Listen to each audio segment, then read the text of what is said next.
بسم اللہ الرحمن الرحیم نحمده ونصلي ونسلم على رسوله الكريم اما بعد اعوذ باللہ من الشیطان الرجیم بسم اللہ الرحمن الرحیم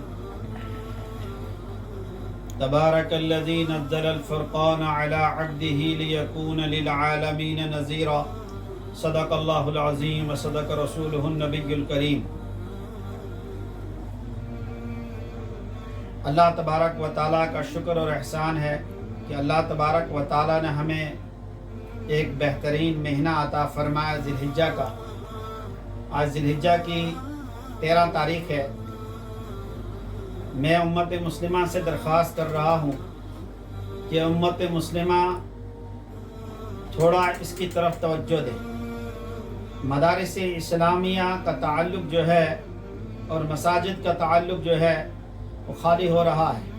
مدارس اسلامیہ میں میرے اس ناقص علم کے مطابق صرف 2% بچے آ رہے ہیں، مساجد میں وہی 2% آ رہے ہیں اور باقی امت سب باہر ہے۔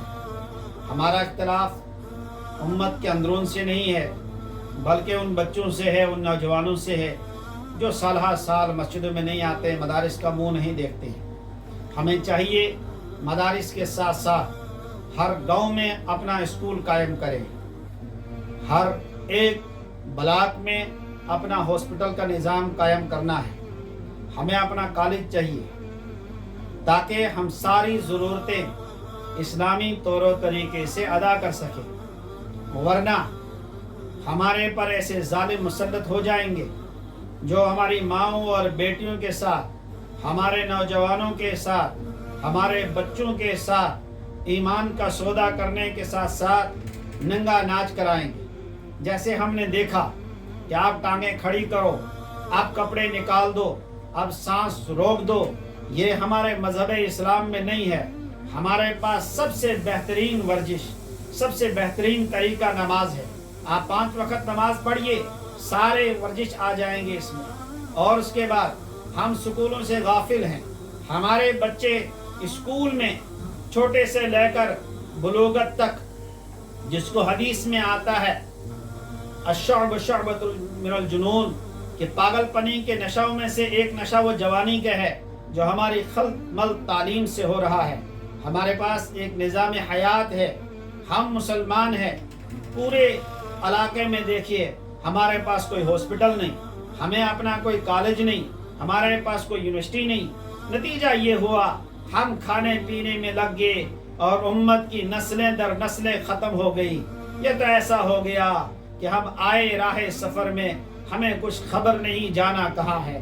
ارے مساجد والے بھی جاگ جائے، مدارس والے بھی جاگ جائے، جہاں بھی مدارس ہیں ان کے ساتھ اپنا نظام، اپنا سکول کا نظام مستحکم بنائے اور ہمارے نوجوان قریب آ جائے، علماء سے جڑ جائے۔ بس یہی میری آپ سے گزارش ہے کہ ہر ایک آدمی اس پر دھیان دیں، سوچیں، اپنی رائے ظاہر کریں اور رابطہ کریں۔ انشاءاللہ دارالعلوم ختم نبوت اس پر گامزن ہے۔ دارالعلوم ختم نبوت یہ ایک چھوٹی سی عمارت میں شروع کیا ہے۔ انشاءاللہ اگر آپ لوگوں کا ساتھ رہا، علماء کی توجہ رہی، انشاءاللہ ہر گاؤں میں اپنا سکول کھڑا کریں گے، انشاءاللہ اپنے کالج کھڑا کریں گے انشاءاللہ، اور اپنے ہسپتال تیار کریں گے جہاں ہمارے ڈاکٹر ٹیم لیڈیز کے ساتھ لیڈیز آئے گی، جینٹس کے ساتھ جینٹس آئے گا۔ ہمارے سارے دوائیاں، ساری ضرورتیں اپنی امت مسلمہ خود پورا کرے گی۔ وآخر دعوانا الحمدللہ رب العالمین۔